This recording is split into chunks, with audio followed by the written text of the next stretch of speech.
국민의힘 간사를 맡고 있는 부산 사학갑 국회의원 이승건입니다. 모두 발언 잘 들었습니다. 의사 발언, 진행 발언을 하겠는데요. 후보자의 자료 제출 태도와 관련해서 좀 한 말씀 드리도록 하겠습니다. 지금까지 인사청문회를 앞두고 제출한 자료 제출 태도에 대해서 후보자가 좀 무엇을 감추려고 하는가 하는 의구심을 가질 수밖에 없는데요. 대다수의 자료 요구에 대한 답변이 후보자의 개인정보 제공 동의가 없어서 자료를 제출할 수 없음을 양해해 주십시오라는 형태로 서면으로 답변이 왔었습니다. 본 위원이 요청한 후보자 방북 내역, 후보자의 소유 차량에 대한 과태료, 벌금, 체납 내역, 그리고 교통사고 처리 접수 현황, 경범죄 내역, 입출국 현황 및 체류 기간, 세금 체납 내역, 한마디로 국민들이 궁금해할 수밖에 없는 내역에 대해서 모두 후보자의 개인정보 제공 부동의로 자료가 제출되지 않았습니다. 그런데 문제가 되는 것은 그 이후에 후보자 태도가 더 어이가 없습니다. 개인정보 부동의로 자료 제출을 거부한 것이 논란이 되고 나니까 청문회 이틀 혹은 하루 앞두고 어제 그제부터 자료를 제출하기 시작을 했습니다. 물론 제출된 자료는 너무나 부실하기 짝이 없습니다.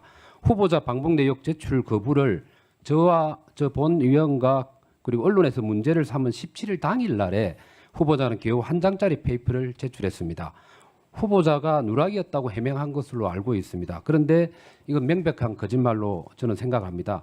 의도적인 자료 제출 거부였다고 생각을 합니다. 왜냐하면 인사청문을 지원해 주는 통일부가 자료 제출이 되지 않는 이례적인 상황에 대해서 후보자 측에 괜찮냐고 물으니까 후보자는 괜찮다면서 개인정보를 제공하지 않았음이 확인이 된 겁니다. 심지어 제출한 자료마다 부실한 편입니다.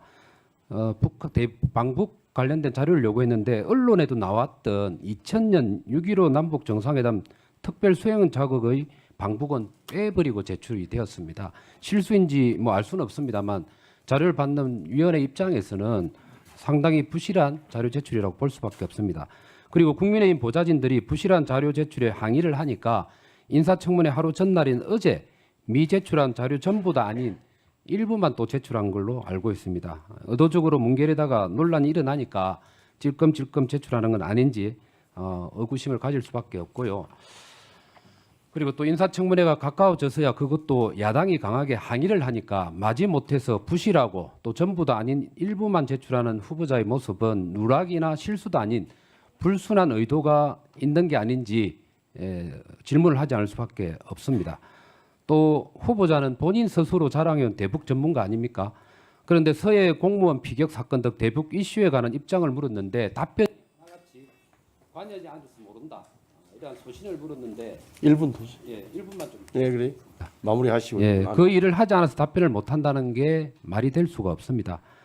그래서 제가 좀 말씀을 좀 드리고 싶은 것은 위원장님께 좀 요청을 드립니다만 후보자는 저를 포함해서 위원들이 제출 요청한 자료 중에서 거부된 자료를 11시까지 모두 제출하도록 위원장님께서 좀 조치를 해주시고요. 다른 한편으로는 국민의 대변자인 국회를 무시한 후보자의 공적인 사과가 필요하다고 생각을 합니다. 위원장님께 부탁의 말씀을 드립니다. 그래요. 그러니까 지금